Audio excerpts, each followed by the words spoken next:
Life is not always smooth, nor is it always fair. There are moments when we feel at odds with what we've been given, when the reality of our circumstances doesn't match the desires of our hearts. There are moments when we find ourselves making the same mistakes, falling into the same patterns, and wondering if change is even possible. This is the struggle. This is our wrestling match with God.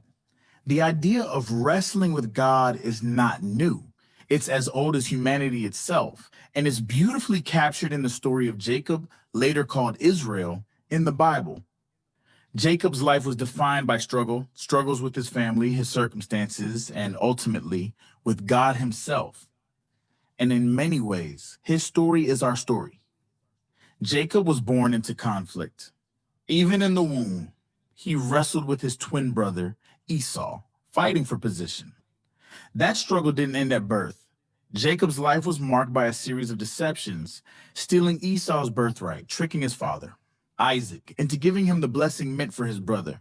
Jacob's actions were often self-serving, manipulative, and far from righteous. And yet, he was chosen. God had a plan for him, even as Jacob stumbled through life, making mistake after mistake. This is one of the most profound aspects of Jacob's story, that God did not abandon him, even in his imperfection.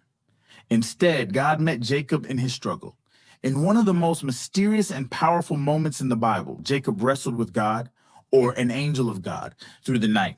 He wrestled for a blessing, for something that would give meaning to his struggles. And in the end, Jacob was changed. He was given a new name, Israel's, meaning one who struggles with God. This story is rich with symbolism and meaning. Jacob's physical wrestling mirrors the spiritual wrestling that so many of us experience. We wrestle with doubt. We wrestle with our mistakes. We wrestle with the unfairness of life, with the pain of loss, with the weight of our own imperfections. We wrestle with God, not because we seek to overpower him, but because we are desperate for understanding, for connection, for transformation. Sometimes our wrestling comes from a place of dissatisfaction. We look at what we've been given and feel that it's not enough. Perhaps we've worked hard, prayed faithfully, and still find ourselves in circumstances that feel unfair or insufficient. Like Jacob, we grasp for blessings, sometimes in ways that are less than honorable. We try to control, manipulate, or force outcomes, only to find that the struggle leaves us weary and unfulfilled. At other times, our wrestling comes from a place of guilt or shame. We commit the same bad act over and over again, knowing it's wrong, but feeling powerless to stop. We promise ourselves and God that this time will be different, only to fall back into the same patterns. This is a different kind of struggle, but it is no less real. It is the struggle to reconcile who we are with who we know we are called to be. In both cases, the struggle is ultimately about returning to the source. It's about coming back to God, even when we feel unworthy, even when we don't understand his plan, even when we are angry or ashamed. Wrestling with God is not a sign of failure. It's a sign of relationship. It's a sign that we care enough to engage, to question, to seek. The story of Jacob reminds us that God is not afraid of our struggles. He is not put off by our questions, our doubts, or even our anger. In fact, he meets us in those moments. Just as he wrestled with Jacob through the night, he wrestles with us in the depths of our pain, confusion, and longing. And just as Jacob was changed by that encounter, so too are we changed when we bring our struggles to God, but change does not come without cost. Jacob left his wrestling match with a limp, a physical reminder of his encounter with the divine. This limp was not a punishment. It was a mark of transformation. It was a reminder that the struggle had shaped him, that he was no longer the same person he had been. In the same way, our struggles leave their marks on us.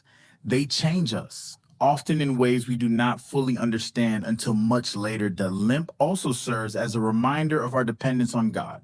Jacob, who had spent his life scheming and striving to gain the upper hand, was forced to lean on God in a new way. His strength was no longer his own. This is one of the paradoxes of wrestling with God, that in our struggle, we discover our need for him. We come to understand that our strength is not enough, that we cannot navigate life's challenges on our own. Wrestling with God is not about winning or losing. It's about holding on. Jacob did not let go, even when the struggle was fierce, even when he was injured. He clung to God, saying, I will not let you go unless you bless me. This is the heart of the struggle, the refusal to give up, the determination to stay engaged, even when it's hard. There is a blessing in the struggle, but it's not always the blessing we expect.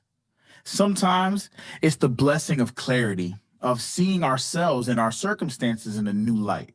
Sometimes it's the blessing of strength, of discovering that we are more resilient than we realized. Sometimes it's the blessing of surrender, of letting go of our need to control and trusting in God's plan.